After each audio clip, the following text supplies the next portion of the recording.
High, কেমন আছো? আজকে আমি একটা অন্যরকম গাছ নিয়ে চলে এসেছি। এটার নাম হচ্ছে ক্রিসমাস ট্রি। এটাকে আবার স্টার পাইনও বলা হয়, যে যা বলে। আমি এখানে এটার জন্য মাটি রেডি করেছি, বালি, মাটি আর দিয়েছি কিছুটা গোবর সার। আর এখানে টব ব্যবহার করছি 12 ইঞ্চির ছিদ্রগুলো টব ভাঙা দিয়ে আমি বন্ধ করে দিয়েছি। এবার মাটির সঙ্গে মেশাবো এপসাম সল্ট 1 চামচ, 1 চামচ দেব সাফ ফাঙ্গিসাইড আর 1 চামচ দেব 10-26-26।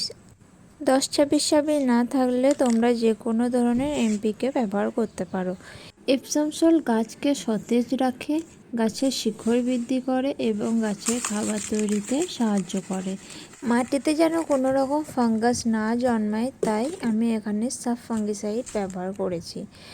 আর সমস্ত রকমের ঘাটতি মেটানোর জন্য একটা ব্যালেন্স খাবার হিসেবে আমি নিয়েছি 10-26-26। আচ্ছা, এবার বলি গাছটাতে কী রকম পরিমাণ জল দরকার, কতটা সূর্যালোক দরকার আর কী রকম পরিবেশে থাকতে পছন্দ করে। এই গাছ কিন্তু সূর্যালোক খুবই পছন্দ করে, তবে সরাসরি সূর্যালোক এই গাছের ক্ষতি করতে পারে, তাই উজ্জ্বল আলোযুক্ত স্থান এই গাছের জন্য উপযুক্ত। এবার আসি জলে। জল নিয়মিতভাবে দেবে, মাটি ভিজে রাখবে, কিন্তু একদম কাদা করে দেবে না। গাছের গোড়ায় যেন জল জমে না থাকে, কিন্তু মাটি ভিজা থাকবে, এইভাবে তোমরা জল দেবে। এই গাছের পরিবেশ যত ঠান্ডা হবে তত কিন্তু বেশি ভালো হবে। এই গাছ ঠান্ডা পরিবেশ খুব পছন্দ করে।